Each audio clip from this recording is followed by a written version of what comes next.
Was the play that I had called, was it able to take advantage of the weaknesses of the defense?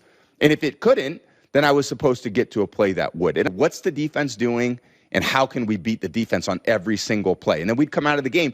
That's how we would judge ourselves. Did I make the right call there? Not always did I make the right throw. Did I snap the ball into a defense that play would actually work?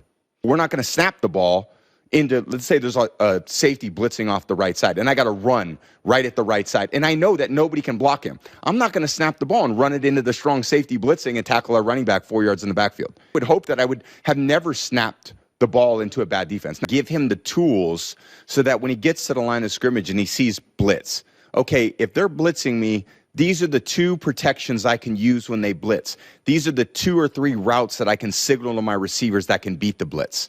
Or vice versa. We're anticipating blitz, so we call a play that's going to protect. And nope, they're actually playing a very safe zone. I want to make sure I can get all my players out into the route, and I can change the call, the protection, and the route so that everybody can get into the defense. So what are you trying to do? You're trying to give the quarterback to really be a field general. Quarterback, you got the last swipe at the pencil. The defense can call their play. They're going to line up.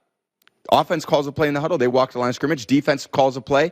They adjust to the formation offense is lined up in. They have their call set. It was always my job to say, well, I know what my play is. Now I look at the defense. Okay, I think I know what they're in. Does what I have call, is it going to work? And that was my judgment. And they would have to live and die with my judgment, the entire team. Now, I developed the trust within the team, my teammates in the organization, to say, Tom, we want you to have that. We trust you to have that final swipe at that pencil. But we're not going to snap the ball into, let's say there's a safety blitzing off the right side, and I got to run right at the right side. And I know that nobody can block him. I'm not going to snap the ball and run it into the strong safety blitzing and tackle our running back 4 yards in the backfield. I'd say, okay, if the strong safety's coming on the right and we got to play to the right, what do you want me to do? You want me to run to the left? Do you want me to check to a pass? Those are the options. That's how I would think about the game. There was always a reason why I did something. If he was blitzing off the left and I wanted to run the right, great, let's snap the ball as fast as I can. Everything's intentional. Everything was intentional. Yeah, there wasn't a time. I would hope that I would have never snapped the ball into a bad defense. Now, did I? Of course I did. Because sometimes the defenses wanted to disguise a lot of things. They didn't want to show me, okay, Brady likes to get a great pre-snap read. Let's really mess with him. Let's, kind of toggle the safeties back and forth. And we're going to make it challenging for him to really decipher.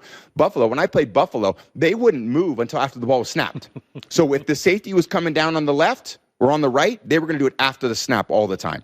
And they would just play in this little shell defense, ball be snapped, and here they go, they'd rotate. Because every defense has strengths and weaknesses to it. My job as a quarterback was always to delineate where the strengths and weaknesses were. And was the play that I had called, was it able to take advantage of the weaknesses of the defense? And if it couldn't, then I was supposed to get to a play that would. And I think that's part of the development that I had as a player was they gave me the tools to be able to do that. And they gave me the trust over a period of time that I was ultimately going to make the right decision for the team. I would meet with the quarterback starting at 6:30 in the offense corner. We'd go through every single play on the call sheet, and we'd do exactly what we did. Okay, this is a play, this is the run. What's the one thing that could mess this run up? Oh, a safety blitz off the right side. Okay, great. What do you want to do if that happens? So I'd walk to the line of scrimmage. That call was made. I'd break the huddle. I'd look to the line of scrimmage. I'd say, okay, the only problem I have on this play is if the safety's blitzing off the right side. And then I would just look for it. Oh, and he only did it, let's say, 5% of the time. So most coaches would just say, just run the play, whatever. If they get lucky and call at the same time, one for them. And that's not how I played, because that one play could mean everything. Right. So I would say, no. If it's a 5% chance it could happen, what should I do if it happens? So we're all on the same page. So I would tell the line, okay, if this guy's blitz, this is what I'm doing. I'm going to check to this play called Wolf or called Beetle or called Python, whatever we wanted to call it. This is what I'm going to do. Or I'm going to check to a screen, Liz, Rip. I'm going to change the protection and go to Greta or Grape. So there was all these different code words what we had that we can get to them so quickly because it's hard to do when there's 70,000 fans. Right. It's hard to do to communicate to everybody in 10 seconds to go from one play to another play. But that's what the continuity allowed us to do over a long period of time. That's what the same coordinator, the similar core group of players could do, the same offensive line coach. Oh, yeah, we did that 2 years ago. Oh, yeah, I like that solution. That worked great. That allowed us to win the game. Great, we gained confidence in it.